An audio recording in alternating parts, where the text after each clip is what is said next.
Meu nome é Angélica. Sempre achei que bastava amar e respeitar para ser aceita, que boas intenções eram suficientes para construir pontes e acalmar corações endurecidos. Eu acreditava que a paciência era a chave para tudo, até perceber que, às vezes, a paciência apenas prolonga o sofrimento. Desde jovem, aprendi a lidar com números, cálculos e planilhas. Na contabilidade, tudo se encaixa, tudo tem uma lógica.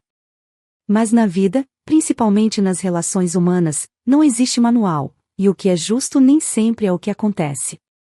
Quando conheci Rodrigo, achei que tinha encontrado alguém que me traria equilíbrio. Ele era sereno, amável, com aquele tipo de olhar que te faz acreditar que o mundo pode ser um lugar mais leve. Casamos depois de 3 anos juntos, e no começo, tudo parecia perfeito. Compramos uma casa pequena, mas acolhedora. Eu cuidava das plantas, enchia o jardim de flores, enquanto ele chegava do trabalho com um sorriso e um beijo na testa. Nossas noites eram simples, mas cheias de paz. Ele me fazia rir, e eu sentia que finalmente podia respirar. Mas o que eu não sabia é que o amor, sozinho, não vence a manipulação. Desde o primeiro dia em que conheci Helena, a mãe de Rodrigo, senti um arrepio estranho. Ela tinha aquele olhar de quem mede, compara e julga em silêncio. Era elegante, refinada, dona de uma presença que enchia o ambiente. Quando falava, o tom era doce, mas havia sempre uma pontada de veneno em cada palavra. Você parece uma boa moça, disse ela na primeira vez em que nos vimos. Só espero que consiga acompanhar o ritmo da nossa família. Na hora, sorri, tentando interpretar aquilo como um elogio. Hoje entendo que era um aviso. Helena era o tipo de mulher que precisava controlar tudo, do prato do almoço à vida dos filhos. E comigo, não foi diferente. Rodrigo sempre teve bom gosto, ela dizia quando me olhava de cima a baixo. Mas, querida, talvez esse vestido não valorize o que você tem de melhor. Eu engolia o orgulho e agradecia, fingindo que não doía. Em jantares de família, cada palavra dela soava como uma provocação disfarçada. Você trabalha demais, Angélica. Isso não é bom para um casamento. Um homem precisa de atenção. Eu sorria, mas por dentro meu peito queimava. Rodrigo, sempre tentando manter a harmonia, dizia, não leva tão a sério, amor, é só o jeito dela. E eu acreditava, ou pelo menos fingia acreditar, porque eu também queria paz. A verdade é que, aos poucos, comecei a me sentir uma visitante dentro da minha própria casa. Cada vez que Helena aparecia, parecia que o ar ficava mais denso, e eu precisava me esforçar para respirar. E então havia Carla, a irmã de Rodrigo. Linda, impulsiva, acostumada a ter tudo o que queria. Ela me olhava com desprezo, como se eu tivesse roubado algo que lhe pertencia. Você realmente acha que entende meu irmão? Ela me perguntou certa vez, cruzando os braços com arrogância. Ele é mais complexo do que parece. Eu tentei rir, mas aquela frase ecoou na minha cabeça por dias. Carla vivia envolvida em dívidas, festas e confusões. Sempre que algo dava errado, corria para a mãe, que prontamente a defendia, como se o mundo estivesse contra ela. Enquanto isso, eu me desdobrava para manter a casa organizada, o casamento equilibrado e meu trabalho em dia. No escritório, eu era respeitada, admirada pela eficiência e serenidade. Mas em casa, nada do que eu fazia parecia suficiente. Às vezes, eu me olhava no espelho e mal me reconhecia. Onde estava a mulher confiante, a profissional segura? Tudo que via era uma esposa tentando não desagradar, uma nora tentando ser aceita, uma mulher andando em pontas de pé para não causar mais conflito. Ainda assim, eu acreditava que tudo se resolveria com o tempo. Dizia a mim mesma que Helena só precisava me conhecer melhor, que Carla amadureceria, que Rodrigo, um dia, enxergaria o peso que eu carregava. Vai melhorar, eu repetia em silêncio antes de dormir, deitada ao lado do homem que eu amava. Mas a vida, às vezes, tem formas cruéis de nos ensinar o que não queremos ver. O primeiro sinal de que algo estava prestes a mudar veio em pequenos gestos, olhares atravessados, sorrisos frios, convites esquecidos. Helena começou a se intrometer em decisões que cabiam apenas a mim e Rodrigo. Não compre isso, é caro demais. Não viaje agora, a família pode precisar de vocês. Eu tentava manter a calma, dizendo: eu entendo, Helena, mesmo quando nada em mim entendia. E cada vez que eu recuava, ela avançava mais um passo. Até que um dia, ao olhar pela janela do meu jardim, percebi que as flores estavam morrendo, mesmo com toda a minha dedicação. Foi quando me dei conta, eu estava vivendo o mesmo destino das minhas plantas. Regava, cuidava, mas o ambiente ao redor era tóxico demais para permitir que eu florescesse. Ainda assim, segui tentando, por amor, por esperança, por acreditar que o tempo seria meu aliado. Mal sabia eu que o tempo, às vezes, não cura, apenas revela. E estava prestes a revelar tudo o que eu não queria enxergar. Com o passar dos meses, comecei a entender que havia dois tipos de pessoas na família de Rodrigo: as que mostravam o que sentiam e as que sabiam esconder perfeitamente bem. Helena e Carla pertenciam ao segundo grupo. Elas usavam sorrisos como cortinas, escondendo atrás deles uma coleção de julgamentos e intenções que eu só começava a decifrar. Era como viver num teatro onde todos sabiam o roteiro, menos eu. Nas reuniões de domingo, que no início me pareciam um gesto de carinho, tornaram-se um campo minado. Eu chegava com pratos preparados com cuidado, flores na mesa e a esperança de um ambiente agradável, mas bastava um comentário inocente para acender o pavio da tensão. Que interessante, Angélica, dizia Helena, com aquele sorriso polido. Você cozinha bem, mesmo trabalhando tanto fora. Achei que não teria tempo para essas coisas de mulher. Eu respondi apenas com um leve aceno e um gole de suco, engolindo junto a indignação que queimava na garganta. Carla, por outro lado, era menos sutil. Gostava de me provocar de forma direta, mas sempre com aquele ar de brincadeira. Ah, Angélica, você leva tudo tão a sério. Relaxa, é só uma piada, dizia, quando eu não ria das insinuações sobre o meu trabalho, meu corpo ou meu casamento. Eu observava, calada, os olhares trocados entre ela e a mãe, cumplicidade pura. Era como se eu fosse um intruso no palco onde elas sempre brilharam, e meu papel fosse apenas o da figurante. Rodrigo tentava manter a paz, mas o silêncio dele me feria mais do que as palavras delas. Quando algo me magoava e eu o confrontava, ele dizia apenas: amor, você sabe como elas são, não leve pro coração. Eu sorria para disfarçar, mas por dentro sentia um vazio crescendo. Ele não via, ou não queria ver, que cada palavra carregava veneno. Eu o amava, e por isso suportava. Mas o amor, descobri depois, não é um escudo quando as feridas vêm de dentro da própria família. As máscaras se tornaram parte da rotina. Helena me ligava para ajudar com decisões que não lhe diziam respeito. Você tem certeza que quer trocar de carro agora, querida? Talvez seja melhor esperar, Rodrigo não precisa de gastos extras. Eu ouvia com paciência, mas dentro de mim algo começava a se quebrar. Percebia que, por trás de cada conselho, havia uma tentativa de controle. Ela não queria me orientar, queria me conduzir. E eu, sem perceber, seguia cedendo espaço, acreditando que o respeito exigia silêncio.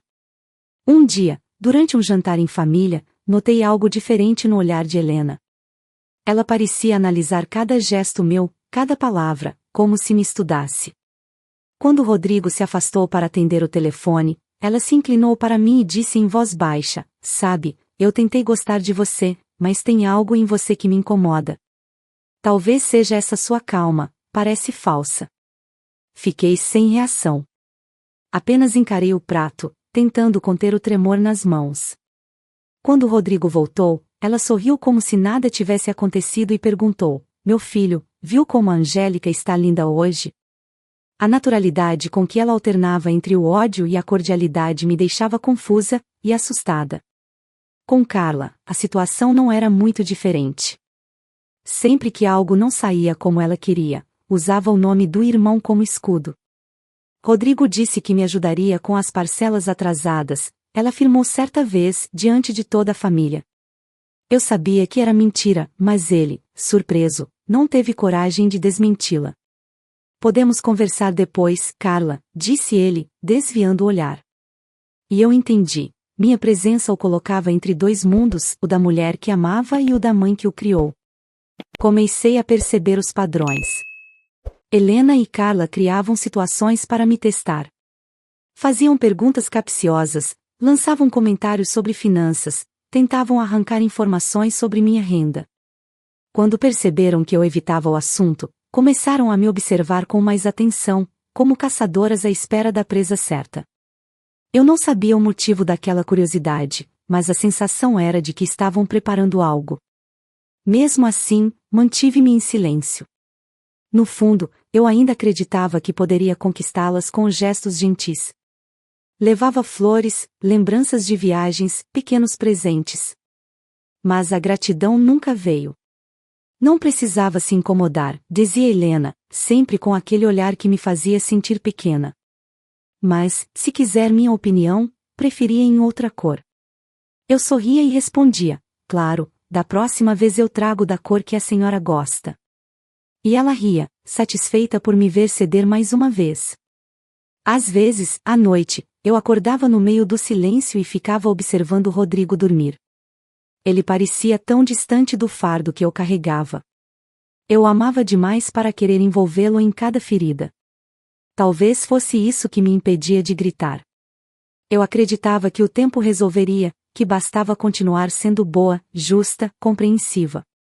Que um dia elas viriam quem eu era de verdade. Mas o tempo não revelou bondade, revelou intenções. E aquelas mulheres, com seus sorrisos falsos e palavras doces, não estavam satisfeitas em me humilhar com frases veladas. Elas queriam mais. Queriam controle, queriam poder. E eu, sem perceber, estava cercada por todos os lados, vivendo em um tabuleiro onde cada movimento meu já havia sido calculado. Naquela manhã, o sol parecia mais forte do que o normal. As cortinas filtravam a luz em tons dourados, mas havia algo no ar que me deixava inquieta, uma sensação de que algo se aproximava, silencioso e inevitável.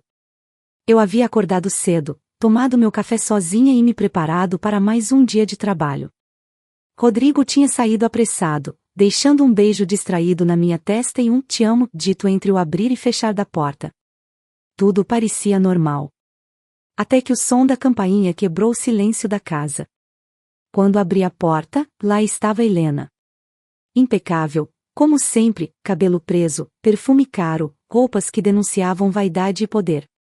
Mas o que me chamou a atenção foi o sorriso. Não era o sorriso cínico de sempre. Era doce, exagerado, quase forçado. "Posso entrar, querida?" ela perguntou, e por um instante, algo dentro de mim quis dizer não. Mas, por educação, abri caminho. Ela entrou, observando tudo ao redor com aquele olhar de quem analisa, julga e compara. Sentou-se no sofá da sala como se fosse dona do lugar. Ajeitou a bolsa no colo e cruzou as pernas. "Como vai, Angélica? Faz dias que não conversamos direito." Senti falta de colocar o papo em dia. Aquilo soou estranho vindo dela. Helena nunca me procurava para conversar. Respirei fundo e respondi: "Estou bem, graças a Deus." "E a senhora, tudo certo?" Ela sorriu, mas havia um brilho diferente nos olhos, não era afeto, era cálculo. Por alguns minutos, ela falou sobre o tempo, sobre um jantar que tinha ido, sobre o quanto Rodrigo parecia cansado. Eu respondia com educação, tentando decifrar o motivo daquela visita inesperada. Até que ela, enfim, revelou suas verdadeiras intenções. "Na verdade, querida, tem um assunto delicado que eu queria tratar com você. É sobre Carla." Meu corpo ficou tenso no mesmo instante. Eu já sabia que nada de bom viria com aquele nome. "Aconteceu alguma coisa com ela?" perguntei. Helena suspirou e olhou para o chão, encenando uma preocupação ensaiada. "Carlinha anda passando por dificuldades. Você sabe, a vida não é fácil para uma mulher jovem. Ela cometeu alguns erros, sim, mas é minha filha. E toda mãe quer ver os filhos bem." Assenti em silêncio, esperando que ela fosse direta. E foi, como uma flecha. "Então, preciso pedir a sua ajuda." Helena abriu a bolsa e tirou uma pasta de dentro. Colocou-a sobre a mesa com cuidado, como quem apresenta uma joia. São apenas alguns papéis. Um empréstimo pequeno, coisa simples. É que Carla está com o nome sujo, e você, como é organizada e responsável, poderia assinar no lugar dela. Rodrigo não precisa saber. Vai ser só por um tempo. Prometo que cuidaremos de tudo. Por um instante, fiquei muda. As palavras ecoaram na minha mente, se chocando contra o senso de justiça que sempre me guiou. Olhei para os papéis, depois para ela. A senhora quer que eu assine um empréstimo no meu nome, para sua filha? Perguntei, incrédula. Helena riu, fingindo leveza. Ah, não fala assim, parece que é algo errado. É só um favor, querida. Você é praticamente parte da família. E família ajuda, não é? O sangue ferveu nas minhas veias. Eu sabia o que aquilo significava. Um empréstimo em meu nome significava dívida, risco, responsabilidade. E, principalmente, cumplicidade com algo que eu sabia que podia sair do controle. Respirei fundo, tentando escolher as palavras certas para não perder a compostura. Helena, eu sinto muito, mas não posso fazer isso. Eu trabalho em uma empresa financeira, sei bem os riscos. Se algo der errado, quem vai arcar com tudo sou eu. O sorriso dela desapareceu. O tom doce se transformou em rigidez. Está me dizendo que vai negar ajuda à sua cunhada? Disse ela, num tom frio e pesado. Eu não estou negando ajuda, só estou dizendo que não posso comprometer meu nome por algo que não é meu. Tenho minhas próprias responsabilidades. Helena se levantou lentamente, ajeitando a bolsa no ombro. Os olhos, antes calmos, agora brilhavam de raiva contida. Você é mais egoísta do que eu imaginava, Angélica. Eu realmente achei que você tivesse coração. Olhei para ela, firme. Ter coração não significa ser tola. Eu posso ajudar de muitas formas, mas não assinando algo que pode me prejudicar. Ela riu, um riso curto e sarcástico. Engraçado. Rodrigo sempre falou que você era uma mulher generosa. Acho que me enganei. Aquela frase me atingiu como um golpe. Era clara a intenção, plantar a culpa, inverter os papéis, me fazer parecer fria e insensível. Mas algo em mim, talvez o acúmulo de tudo o que já havia engolido calada, se recusou a ceder. Se a senhora quiser conversar comigo, podemos conversar. Mas se vier me pedir para assumir as dívidas da sua filha, essa conversa termina aqui. Ela me encarou em silêncio por alguns segundos. E então, com o mesmo sorriso falso que trouxe quando chegou, disse: tudo bem, querida. Eu só quis dar a chance de mostrar que é parte da família. Mas já entendi. Acompanhei-a até a porta, e quando ela se foi, a casa ficou em um silêncio diferente, pesado, sufocante. Senti meu coração acelerar. Eu sabia que tinha feito a coisa certa, mas também sabia que Helena não perdoava quem dizia não. Naquele momento, sem perceber, eu havia declarado guerra. E ela jamais aceitaria perder. Desde aquele dia, algo dentro da casa mudou. O ar parecia mais denso, o silêncio mais cortante, e até os gestos simples, como servir o café da manhã, passaram a carregar um peso estranho. Eu sabia que Helena não deixaria barato a minha recusa, mas não imaginava que o castigo viria de forma tão sutil, quase invisível, como uma infiltração silenciosa que enfraquece as paredes antes de derrubá-las. As ligações começaram a rarear, mas as indiretas, essas, se multiplicaram.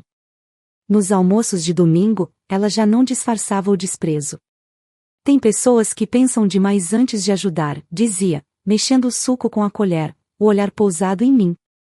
E, quando percebem, já perderam a chance de mostrar quem realmente são. Eu sorria e fingia não entender, enquanto sentia as palavras penetrarem como agulhas finas. Rodrigo, inocente, continuava alheio à atenção. Ele acreditava nas aparências, e Helena era uma mestra em construí-las.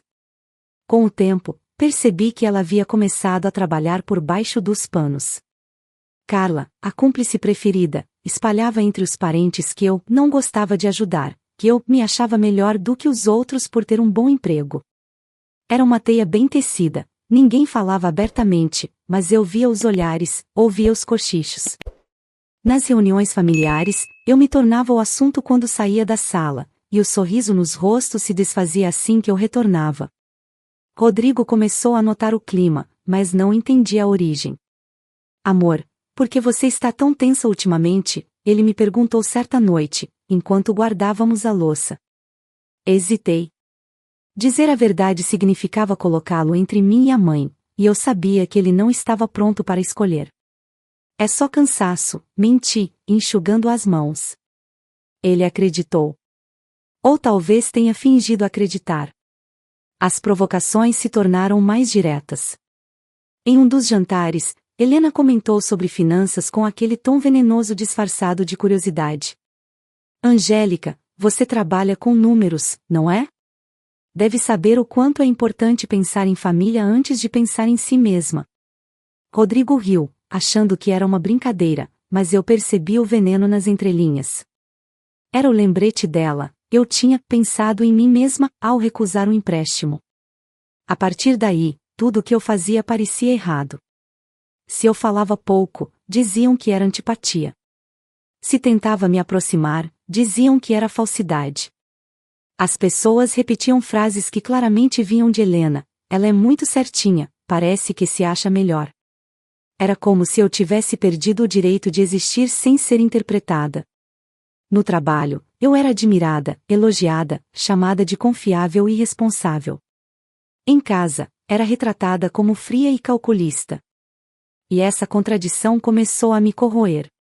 Eu me perguntava em que momento certo se tornou motivo de repulsa. Comecei a duvidar das minhas atitudes, a revisar cada palavra dita, cada gesto feito. Será que eu havia sido dura demais? Será que deveria ter cedido, só para evitar o caos? Mas bastava lembrar do olhar dela, daquele sorriso falso, para entender, ceder seria abrir mão de mim. E eu já vinha fazendo isso há tempo demais. As semanas seguintes foram um teste constante. Helena passou a visitar menos, mas ligava com frequência, não para falar comigo, e sim com Rodrigo. E eu ouvia, do outro cômodo, sua voz doce e trêmula: filho, eu só quero o seu bem. Não quero que ela te afaste da gente. Aquilo me feria mais do que qualquer tapa. Não bastava me difamar, ela queria me isolar, me transformar em inimiga dentro da casa que eu ajudara a construir. Uma noite, voltando do trabalho, encontrei Rodrigo sentado no sofá, calado. O olhar dele estava distante. Minha mãe está chateada, disse, sem me encarar. Ela sente que você não gosta dela. Apertei o punho, lutando contra as lágrimas. Rodrigo, o que mais eu poderia fazer? Sempre tentei agradar, ser respeitosa, mas há limites. Ele suspirou. Eu sei, amor, mas, às vezes parece que você é fria. Ela sente isso. Fria. A palavra me atravessou como uma lâmina. Engraçado, eu estava ali, cansada, exausta de tentar, mas para eles eu era o gelo. Eles não viam o que acontecia quando Helena saía, não ouviam as frases ditas em tom baixo, as provocações mascaradas. Só viam a calmaria que eu fingia manter, e confundiam silêncio com indiferença. Foi naquela noite que percebi, minha bondade estava sendo usada contra mim. Cada vez que eu engolia uma ofensa, reforçava a ideia de que podiam me ferir sem consequências. E, quanto mais eu me calava, mais poder elas ganhavam. Ainda assim, eu não revidava. Não por covardia, mas por esperança. Acreditava que, se mantivesse minha postura, a verdade se revelaria sozinha. Que Rodrigo acabaria enxergando. Que o tempo, de alguma forma, se encarregaria de colocar tudo no lugar. Mas o tempo não é juiz. O tempo apenas observa. E naquela casa, as rachaduras começavam a crescer, finas, invisíveis a olho nu, mas profundas o suficiente para derrubar tudo o que um dia parecia sólido. Eu só não sabia que, em breve, a primeira parede cairia, e sobre mim. Aquela manhã começou como tantas outras, o som da chaleira no fogão, o aroma de café recém-passado, o silêncio reconfortante antes do mundo despertar. Mas, por algum motivo que eu não sabia explicar, senti o coração inquieto, como se pressentisse que aquele dia deixaria marcas impossíveis de apagar. Rodrigo havia saído cedo para o trabalho, e eu aproveitava as horas tranquilas para colocar a casa em ordem. Foi nesse instante, entre o barulho do pano sobre o móvel e o zumbido distante da rua, que ouvi a campainha tocar 1, 2, 3 vezes, com impaciência. Ao abrir a porta, o impacto veio não pela surpresa da visita, mas pela expressão de quem esperava do outro lado. Helena estava ali, o rosto carregado de fúria, os olhos faiscando ódio, como se carregasse dentro de si um trovão prestes a explodir. "Podemos conversar?" ela perguntou, mas o tom não pedia, ordenava. Antes mesmo que eu respondesse, ela já empurrava a porta e entrava, os saltos ecoando pelo chão da sala. Fechei a porta devagar, respirando fundo, tentando manter a calma. "A senhora quer um café?" perguntei, num reflexo automático de educação. "Não, obrigada", respondeu ela, sem sequer olhar para mim. A cada passo que dava, o ar parecia pesar mais. Eu sabia que algo estava prestes a acontecer, só não imaginava a gravidade. "Eu pensei que você fosse uma mulher inteligente", ela começou, caminhando pela sala como se inspecionasse um território que acreditava ser dela. Mas pelo visto, me enganei completamente. Fiquei em silêncio, esperando que dissesse o motivo daquela visita abrupta. "Você realmente acha justo colocar o meu filho contra mim? Acha certo me desrespeitar depois de tudo o que fiz por ele?" Franzi o senho, confusa. "Eu não entendo do que a senhora está falando." Ela riu, um riso amargo. "Ah, entende sim. Desde o dia em que se meteu nos nossos assuntos, tudo começou a desandar. Você sempre quis se colocar acima da família, como se fosse a dona da razão." "Eu nunca quis isso", respondi, mantendo a voz firme. "Só tento viver em paz, Helena." Ela se virou de repente, e naquele instante vi algo no olhar dela que nunca havia visto antes, não era apenas raiva, era desprezo puro. "Paz? Que paz? A paz de quem nega ajuda à própria família? Você é uma vergonha, Angélica. Eu devia ter impedido esse casamento quando pude." Senti o sangue gelar nas veias. As palavras dela eram afiadas, cortavam fundo, mas ainda assim, tentei não reagir. Com todo respeito, eu nunca lhe faltei com educação. Só não aceito que tentem me usar. Ela se aproximou. O perfume forte que usava me envolveu, e percebi a tensão crescer no ar buzar, repetiu, com a voz carregada de ironia. "Você devia se ajoelhar e agradecer por estar nesta família. Não fosse por mim, Rodrigo nem teria conhecido alguém como você." Engoli em seco. "Alguém como eu?" "Uma mulher qualquer", disse, o tom cada vez mais frio. "Sem classe, sem origem. Você acha mesmo que pertence ao nosso círculo? Tudo o que você é, Angélica, veio do meu filho. Sem ele, você não é nada." Aquelas palavras queimaram mais do que eu poderia suportar. Meu peito subiu e desceu rapidamente, o coração acelerado. "A senhora pode pensar o que quiser, mas não tem o direito de me humilhar dentro da minha casa." "Casa?" ela repetiu, erguendo as sobrancelhas. "Você acha mesmo que essa casa é sua? Tudo aqui é dele. Você só está de passagem, e um dia vai perceber que o amor que você tanto se gaba não vai te salvar." Foi então que o silêncio tomou conta. Um silêncio pesado, sufocante, que antecede o desastre. Helena deu um passo à frente, e antes que eu pudesse recuar, senti o golpe. Um tapa seco, forte, estalando no ar. O som ecoou pela sala como um trovão. Meu rosto virou com um impacto, e o gosto amargo das lágrimas subiu à boca antes mesmo que eu chorasse. O mundo pareceu girar por um instante, e o calor da palma dela ficou marcado na minha pele. Fiquei parada, imóvel, tentando processar o que acabará de acontecer. Helena, ofegante, me olhava com os olhos cheios de fúria. "Você não vai me desafiar", ela disse, a voz tremendo. "Não na frente do meu filho. Eu não vou permitir que destrua a família dele." As lágrimas começaram a escorrer, mas eu não disse nada. Não gritei, não reagi. dentro de mim, algo simplesmente quebrou. Não era só dor física, era o peso de todos os silêncios, de todas as humilhações, de todos os sorrisos engolidos. Pela primeira vez, percebi que não adiantava tentar agradar alguém que nunca quis me ver bem. Helena respirava forte, como se o próprio ódio a sustentasse. E foi nesse instante, no meio do caos, que percebi algo no canto da sala, o brilho discreto da pequena câmera de segurança instalada por Rodrigo semanas antes, depois de um assalto na vizinhança. Ela piscava em vermelho, silenciosa, mas viva. Gravando tudo. Olhei para ela por um instante, e um nó se formou na minha garganta. Helena, claro, não fazia ideia. Ainda assim, mantive o olhar baixo. A senhora já terminou? Perguntei com voz trêmula, mas firme. Terminei, sim, respondeu, ajeitando a bolsa. Mas lembre-se, o tempo vai te colocar no seu lugar.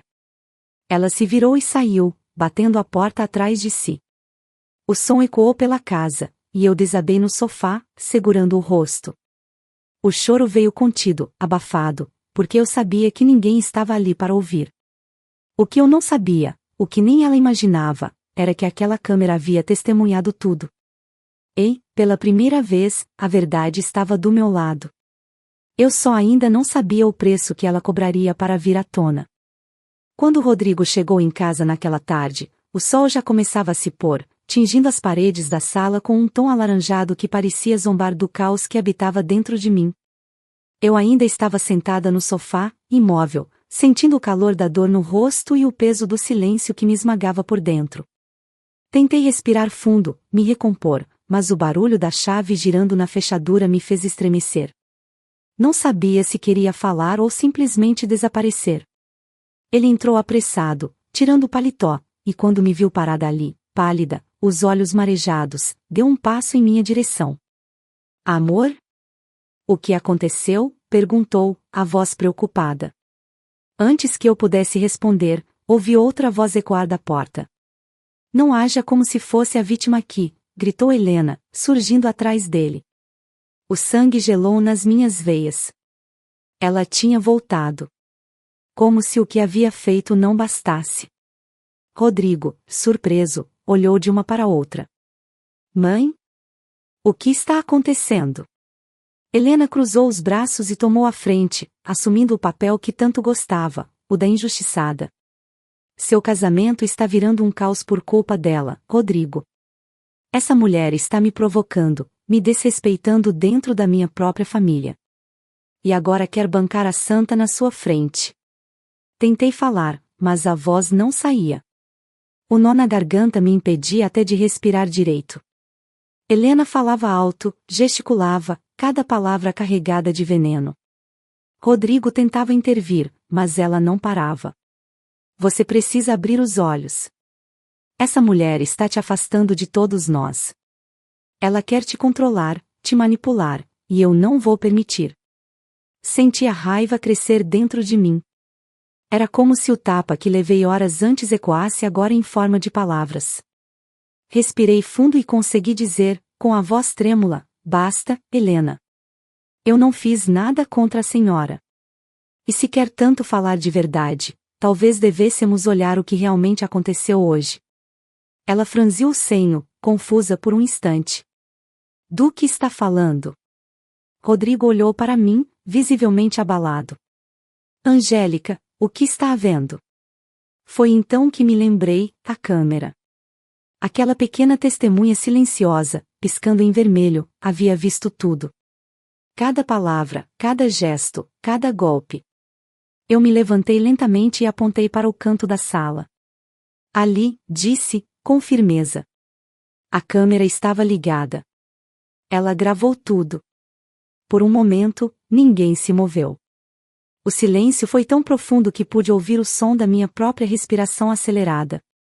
Rodrigo me olhou com espanto, depois voltou a olhar para a mãe. Mãe, é verdade o que ela está dizendo? Helena hesitou. Foi apenas um segundo, mas suficiente para que eu visse a máscara começar a rachar. Rodrigo, você não vai acreditar numa máquina em vez da sua própria mãe, vai? Disse ela, tentando sorrir. Mas ele já havia se virado e caminhava decidido até o escritório. Senti minhas pernas tremerem. Parte de mim queria segui-lo, outra temia reviver aquele momento. Fiquei ali, parada, enquanto Helena andava de um lado para o outro, o rosto ficando cada vez mais pálido. Você está cometendo um erro, Rodrigo. Essa mulher vai te destruir, dizia ela, agora com a voz embargada. Minutos depois, ouvi o som da cadeira sendo arrastada e o clique do mouse. O silêncio que se seguiu foi o mais pesado da minha vida. Eu sabia exatamente o que ele estava vendo, os gritos, o insulto, o tapa. A mulher que ele sempre acreditou ser o símbolo da força e da moralidade revelando o pior de si, e eu, ali, encolhida, tentando resistir.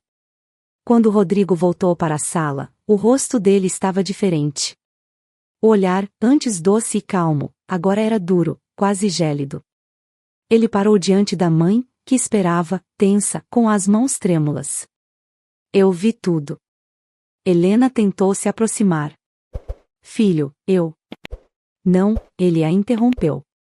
Não tenta se justificar. A voz dele era firme, mas havia dor. Muita dor. Rodrigo sempre fora o tipo de homem que acreditava na bondade, na família, no diálogo. Mas ali, diante da verdade nua e crua, algo dentro dele havia quebrado. Helena deu um passo para trás. Eu só perdi a cabeça. Ela me provocou, você sabe como eu sou. Eu sei exatamente como você é, ele respondeu, e o tom na voz dele fez meu coração apertar. Durante anos eu ignorei, tentei justificar, aceitei o jeito duro, as críticas, a manipulação. Mas hoje você ultrapassou todos os limites. Ela começou a chorar, ou fingir que chorava. Eu fiz tudo por amor, Rodrigo. Amor não é isso, ele disse, cortando cada palavra dela como uma lâmina. Você humilhou a mulher que eu amo. E ainda teve coragem de me olhar nos olhos e mentir. Eu permanecia em silêncio, sem saber se chorava ou respirava. A cena diante de mim era surreal. Helena, pela primeira vez, estava sem argumentos. O peso da verdade havia desmoronado sobre ela, e por mais que tentasse escapar, não havia brecha. Saia, mãe, ele disse por fim. A voz não era alta, mas o comando era inquestionável. Vá embora antes que eu diga algo que me arrependa. Eu preciso de tempo, e Angélica precisa de paz.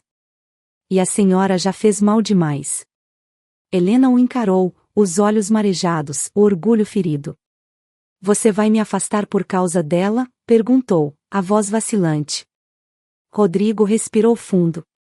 Não por causa dela, mas por causa do que a senhora se tornou. E do que fez hoje. O silêncio voltou.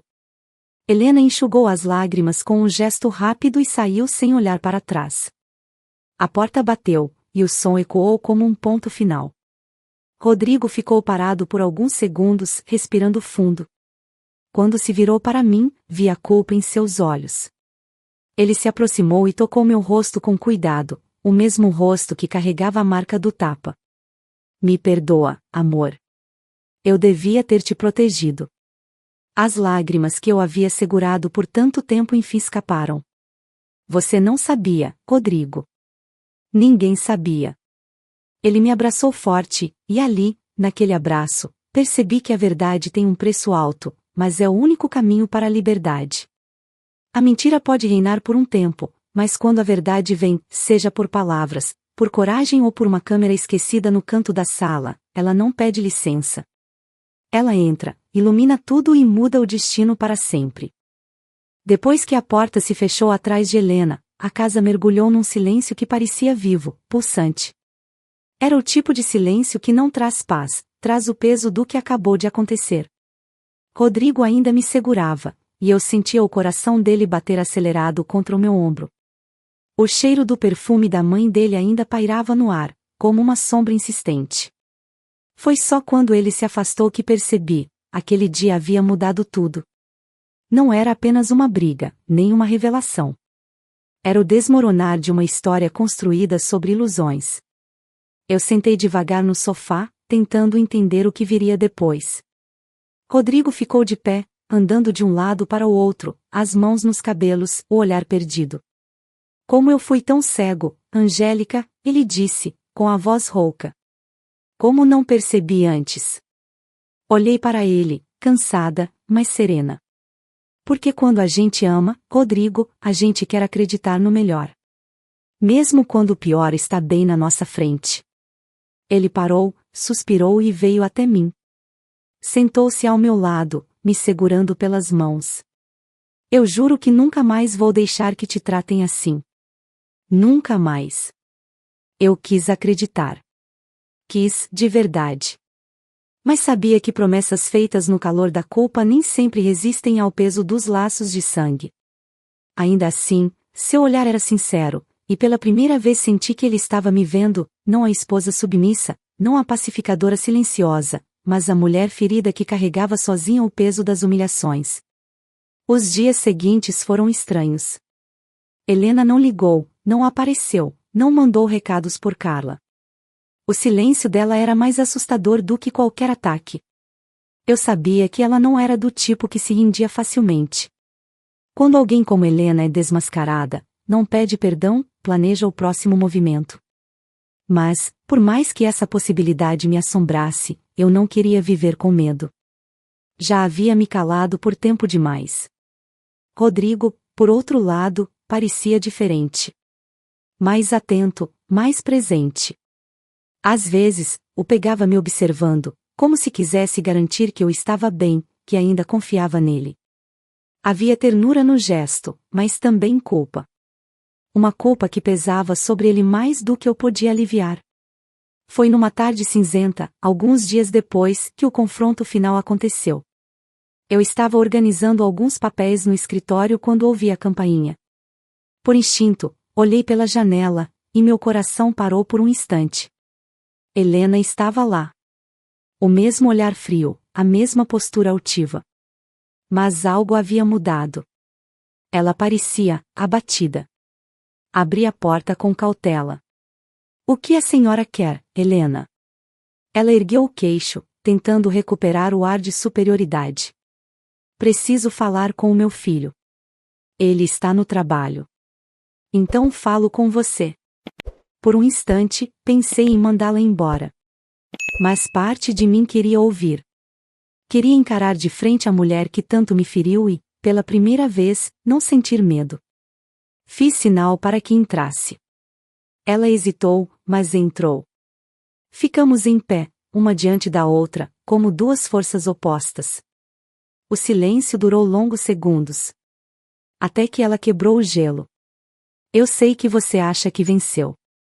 Não se trata de vencer, Helena. Se trata de ver a verdade. Ela riu, mas não havia humor. A verdade? A verdade é que você conseguiu afastar meu filho de mim. E por mais que tente negar, é isso que sempre quis.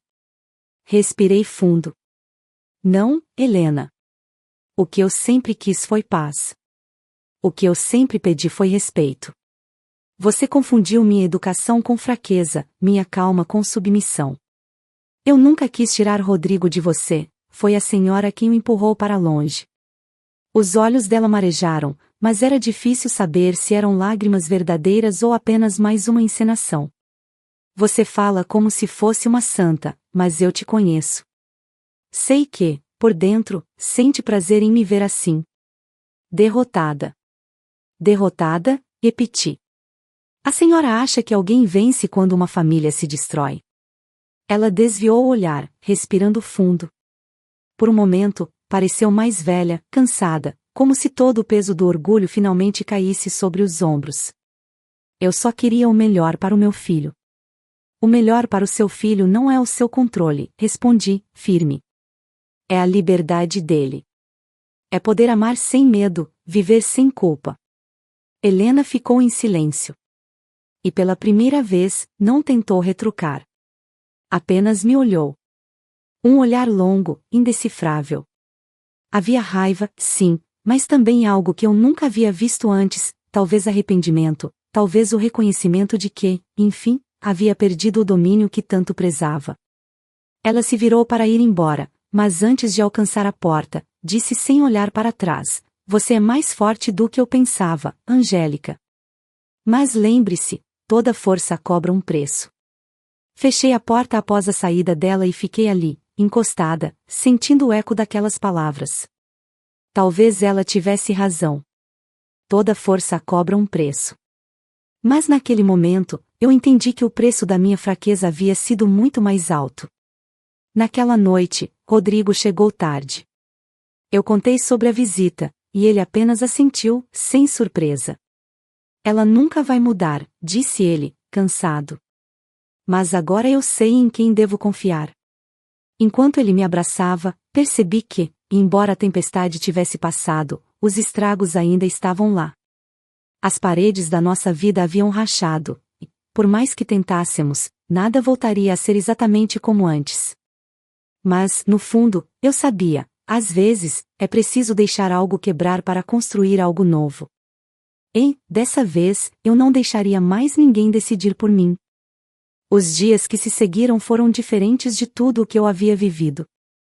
A casa, que antes parecia palco de tensão e medo, agora estava envolta em um tipo de calma que eu nunca tinha sentido. Não era uma paz completa, ainda havia feridas abertas, lembranças que insistiam em voltar nas madrugadas, quando o sono fugia, mas era um começo. Um primeiro respiro depois de tanto tempo submersa. Rodrigo passou a me olhar com um cuidado que misturava arrependimento e ternura. Às vezes, eu via perdido em pensamentos, encarando nada, como se buscasse nos próprios erros um modo de me compensar. Eu entendia aquele silêncio. Era o mesmo que eu carregava por dentro, o silêncio de quem se cansa de lutar contra o que não pode mudar. Foi nessa fase que decidi procurar ajuda. Entendi que não bastava perdoar, era preciso me reconstruir. Marquei uma consulta com uma terapeuta, e lembro até hoje da primeira coisa que ela me disse: quando uma mulher se cala para manter a paz, o que ela está mantendo, na verdade, é a guerra dentro de si. Aquilo me atravessou. Percebi que, durante anos, eu havia confundido gentileza com resignação, empatia com submissão. Eu achava que ficar calada era um ato de amor, quando na verdade era o modo mais cruel de desaparecer. As sessões se tornaram um refúgio. Pela primeira vez, pude falar sem medo de ser interrompida, sem precisar medir as palavras para não ferir ninguém. E quanto mais eu falava, mais percebia que havia me tornado uma estranha para mim mesma. Entre uma lágrima e outra, encontrei respostas que sempre estiveram lá, escondidas por trás da culpa. Descobri que o problema não era ter coração, era usá-lo para justificar a crueldade dos outros. Enquanto eu me curava, Rodrigo também começou a se afastar das influências que sempre o prenderam. Ele cortou o contato com a mãe e a irmã, não por ódio, mas por necessidade. Pela primeira vez, o vi agir não como filho submisso, mas como um homem que queria proteger o que construímos juntos. Ainda assim, havia um peso em seu olhar, a dor de quem precisou escolher entre o sangue e a verdade. Certa noite, sentamos na varanda em silêncio. O vento balançava as folhas, e a lua refletia nas janelas. Rodrigo segurou minha mão e disse: eu queria poder apagar tudo o que aconteceu. Olhei para ele e respondi: não precisamos apagar, Rodrigo. Precisamos aprender a lembrar sem sangrar. Essa frase ficou ecoando em mim por dias. Lembrar sem sangrar. Era exatamente isso que eu buscava, transformar a dor em cicatriz, não em ferida aberta. Cada lágrima que deixei cair se tornou um lembrete de que sobrevivi, mesmo quando tentaram me calar. Mas a vida, mesmo quando tenta se refazer, nunca é linear. Recebi mensagens de parentes que, agora, diziam entender o meu lado. Alguns pediam desculpas, outros apenas queriam detalhes, como se a minha dor fosse um espetáculo. Eu aprendi a não me justificar mais. A verdade não precisa de plateia, só de coragem para existir. Helena e Carla sumiram. Ninguém mais falava delas, e eu não perguntava. Ainda assim, às vezes, me pegava pensando se um dia se arrependeriam, se viriam o estrago que causaram. Talvez sim, talvez não. Mas, naquele momento, isso já não importava. Meu perdão não dependia do arrependimento delas, dependia da minha vontade de seguir em frente sem carregar o ódio. comecei a mudar pequenos hábitos.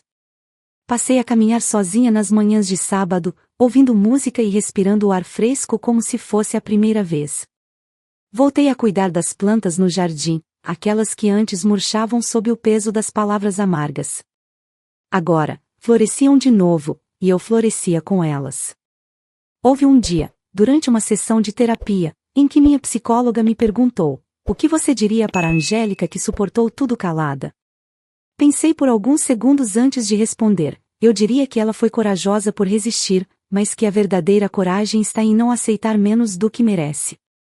Foi ali que percebi: a cura não é esquecer o que aconteceu, é olhar para trás sem desejar voltar. É entender que o passado não me define, foi apenas o chão onde aprendi a levantar. Naquela noite, antes de dormir, fiquei observando Rodrigo ao meu lado.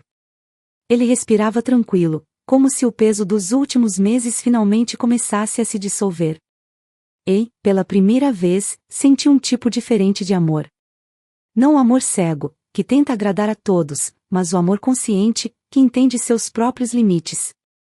A casa estava em paz. Não a paz frágil de antes, que dependia do silêncio e da negação, mas uma paz verdadeira, construída sobre a verdade, a dor e o recomeço. Eu, que um dia temi o confronto, agora caminhava de cabeça erguida. Não porque venci Helena ou Carla, mas porque finalmente venci a mim mesma. A mulher que um dia se calou havia desaparecido. E no lugar dela, havia alguém nova, alguém que sabia o valor da própria voz. O tempo passou, e com ele vieram as respostas que o silêncio antes escondia. Eu costumava acreditar que algumas feridas jamais cicatrizariam, mas percebi que a dor, quando encarada de frente, se transforma. Ela deixa de ser peso e passa a ser prova, prova de que sobrevivemos. Hoje, olhando para trás, consigo ver o quanto aquele dia, aquele tapa, foi o ponto de virada da minha história. Não porque me feriu, mas porque me despertou. Depois de todo o turbilhão, Rodrigo e eu decidimos mudar de casa. Queríamos um recomeço longe dos ecos de vozes que tanto nos feriram. Escolhemos uma casa pequena, iluminada, cercada por um jardim que eu mesma quis plantar. Cada flor, cada broto novo, parecia uma metáfora da nova vida que estávamos construindo. Era como se, pela primeira vez, tivéssemos liberdade para ser nós mesmos, sem a sombra de ninguém nos observando, julgando, controlando. Rodrigo voltou a sorrir com sinceridade. Demorou, mas o vi se livrar da culpa que o consumia. Entendeu que o amor verdadeiro não exige cegueira, e sim coragem. Ele ainda mantinha distância da mãe e da irmã, não por rancor, mas porque compreendeu que nem todo laço de sangue é sinônimo de amor. Aprendeu que algumas relações precisam ser rompidas para que a alma volte a respirar. Quanto a Helena, ouvi pelos outros que a máscara que ela sustentava por tantos anos finalmente caiu. Os parentes que antes acreditavam em suas histórias começaram a enxergar quem ela realmente era. As gravações circularam entre familiares próximos, e a mulher que um dia foi vista como exemplo de força se viu sozinha, sem a admiração que tanto cultivava. Passou a evitar eventos de família e, aos poucos, se recolheu. Eu não comemorei isso. Nunca desejei o sofrimento dela. Mas, de alguma forma, senti que a vida havia lhe devolvido tudo o que ela me fez, não com violência, mas com a solidão que ela mesma construiu. Soube também que Carla acabou enfrentando as consequências dos próprios atos. As dívidas se acumularam, os amigos se afastaram, e a mãe, agora fragilizada, já não tinha o mesmo poder para protegê-la. Cheguei a receber uma mensagem dela meses depois, pedindo desculpas por ter se deixado influenciar. Li aquelas palavras e, por um instante, senti pena. Não por ela, mas pela mulher que eu também já fui, a que aceitava tudo calada, acreditando que o amor justificava a dor. Eu a perdoei, mas não respondi. Aprendi que nem todo pedido de perdão precisa ser acolhido, alguns servem apenas para encerrar capítulos. E eu renasci. Voltei a me dedicar ao que amava, mas dessa vez sem me anular. No trabalho, fui promovida, e percebi que, ao recuperar minha confiança, o mundo também passou a me enxergar com outros olhos. Dentro de casa, deixei de andar em pontas de pé. Agora, Cada palavra que sai da minha boca carrega a certeza de quem não tem mais medo de perder. Porque quando a gente descobre o próprio valor, entende que o que se perde nunca foi amor, foi controle disfarçado de afeto. Ainda me lembro do dia em que voltei a assistir aquela gravação. Não por rancor, mas por encerramento. Sentei no sofá, sozinha, e assisti a cena que um dia me feriu. Vi a mulher que eu era, imóvel, assustada, engolindo o choro, e senti um misto de dor e orgulho. Dor por tê-la deixado chegar tão longe. Orgulho por saber que ela sobreviveu. No fim do vídeo, quando a câmera mostrava o silêncio após o tapa, eu sorri. Porque hoje sei, aquele som, que antes me envergonhava, foi o som da minha libertação. Rodrigo chegou em casa nesse momento. Viu o vídeo comigo, em silêncio. Quando acabou, ele segurou minha mão e disse: "Nunca mais vou deixar ninguém apagar o brilho que você tem." Eu olhei e respondi: "Nem eu." Desde então, não precisei mais olhar para trás. Helena seguiu seu caminho, presa na própria amargura. Carla, aos poucos, começou a entender o peso das escolhas. E Rodrigo e eu seguimos juntos, mas agora de forma diferente, como parceiros iguais, sem segredos ou desculpas. Hoje, o som que ecoa na minha casa não é mais o da raiva ou do medo, mas o das risadas, o das conversas sinceras, o das manhãs tranquilas em que o silêncio significa paz, não opressão. E, às vezes, quando caminho pelo jardim e o vento toca meu rosto, lembro da mulher que um dia fui, e agradeço a vida por tê-la empurrado para o limite, porque foi ali, no abismo da dor, que encontrei a força para voar. A verdade, eu aprendi, sempre encontra um jeito de brilhar, mesmo que precise de uma câmera esquecida no canto de uma sala para revelá-la. E quando ela vem, nada permanece igual. Ela destrói as mentiras, rompe as correntes e ilumina até o que um dia parecia irreversível. Hoje, eu sou prova disso. Eu sou o resultado daquilo que tentaram calar. E a minha voz, essa, que antes tremia, agora é firme, forte e livre. Fico muito feliz por você ter ficado até o final do vídeo. O que você achou dessa linda história? Coloque nos comentários sua opinião, deixe seu like, se inscreva no canal, e ative o sininho de notificações para não perder uma história preciosa. Até a próxima!